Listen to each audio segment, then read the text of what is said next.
Hello everyone. ఈరోజు నేను ఇంట్లో ఉండే పాత బ్రష్లు, టంగ్ క్లీనర్లతో ఒక యూస్ఫుల్ టిప్ అయితే చెప్పబోతున్నానండి. సాధారణంగా మనం 6 మంత్స్ యూస్ చేయగానే బ్రష్లు, టంగ్ క్లీనర్లు అయితే పడేస్తూ ఉంటాం కదా. ఈరోజు నేను చెప్పే టిప్స్తో అవి మనకు ఎలా యూజ్ అవుతాయో ఈ వీడియోలో అయితే తెలుసుకుందాం. లేట్ చేయకుండా వీడియోలోకి అయితే వెళ్ళిపోదామండి.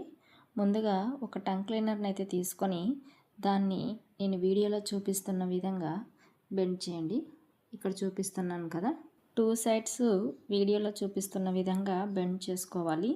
ఒకవైపు కొంచెం తక్కువగా, మరొక వైపు ఎక్కువగా ఆపోజిట్లో అయితే బెండ్ చేసుకోవాలండి. వీడియోలో ఈ విధంగా చూపిస్తున్న విధంగా అయితే బెండ్ చేసుకోండి. చూసారు కదా, ఈ విధంగా బెండ్ చేసుకోవాలన్నమాట. ఇప్పుడు ఇది ఎలా యూజ్ అవుతుందో నేనైతే మీకు చెప్తాను. ఈ హూలా హూప్స్ రింగ్స్ అయితే ఉన్నాయి కదండి, ఇవి అయితే మా పిల్లలు ఆడుకొని ఎక్కడ పడితే అక్కడైతే పడేస్తూ ఉంటారు. ఇవి ఎక్కడ పెట్టినా కూడా పడిపోవడం, లేకపోతే ఊడ్చేటప్పుడు ఇబ్బందిగా అనిపిస్తుంది అవి పక్కకు పెట్టడానికి. ఇక్కడ స్క్రూ కనిపిస్తుంది కదా, దానికి ఇలా తగిలిస్తే అది ఒక్కటే సరిపోతుంది. అందుకని దీనికి ఇందాక మనం బెండ్ చేసుకున్నటువంటి ఇది ఉంది కదా టంగ్ క్లీనర్ని, దానికి తగిలిచ్చేసేయండి. ఈ విధంగా తగిలించిన తర్వాత దానికి ఇప్పుడు ఈ హూలా హూప్స్ రింగ్స్ని అయితే నేను తగిలిస్తున్నాను. చూసారు కదా, 2 రింగ్స్ కూడా దాంట్లో అలా సెట్ అయిపోయాయి అన్నమాట. ఇవి హూలా హూప్స్ రింగ్స్కే కాదండి, మీరు ఏదైనా తగిలించుకోవడానికైనా కూడా యూజ్ అవుతాయి.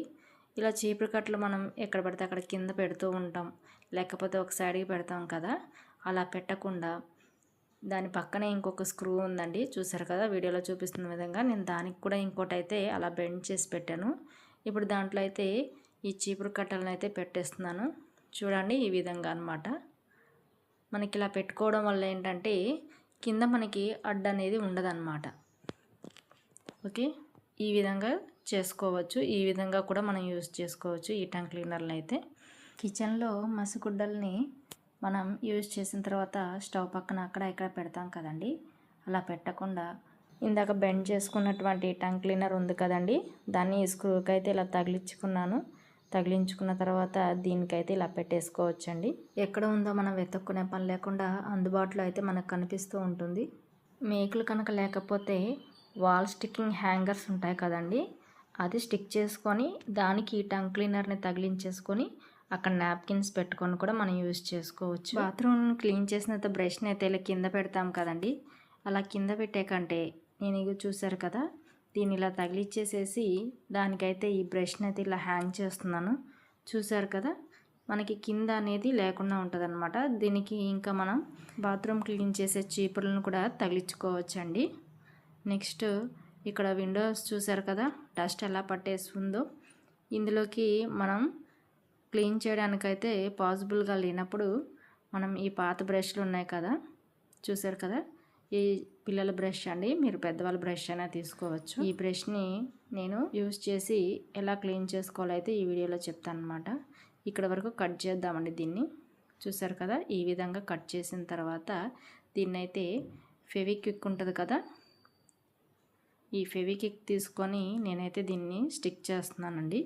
ఈ విధంగా ఈ వీడియోలో చూపించిన విధంగా అయితే మనం ఇక్కడ ఫెవిక్విక్ రాసుకొని స్టిక్ చేసుకుందాము. ఈ విధంగా అయితే స్టిక్ చేసుకోవాలి. చూసారు కదా, ఈ విధంగా స్టిక్ చేసుకున్న తర్వాత దీంతో ఎలా క్లీన్ చేసుకోవాలో ఇప్పుడు చూద్దామన్నమాట. ఇప్పుడు చూసారు కదా, చూడండి, ఈ విధంగా అయితే మనం క్లీన్ చేసుకోవచ్చు. ఇలా క్లీన్ చేసుకున్న తర్వాత పేపర్ ఉంటుంది కదండి, ఇలా పేపర్ని అయితే పెట్టేసేసి మనం ఈ డస్ట్ను కూడా రిమూవ్ చేసేయచ్చు అనమాట. ఈ విధంగా అయితే బ్రష్లని యూజ్ చేసుకోవచ్చండి. ఓకే ఫ్రెండ్స్, ఈ టిప్స్ మీకు ఎలా అనిపించాయో కామెంట్ సెక్షన్లో అయితే కామెంట్ చేయండి. అలాగే వీడియో నచ్చితే కనుక ఒక లైక్ చేయండి.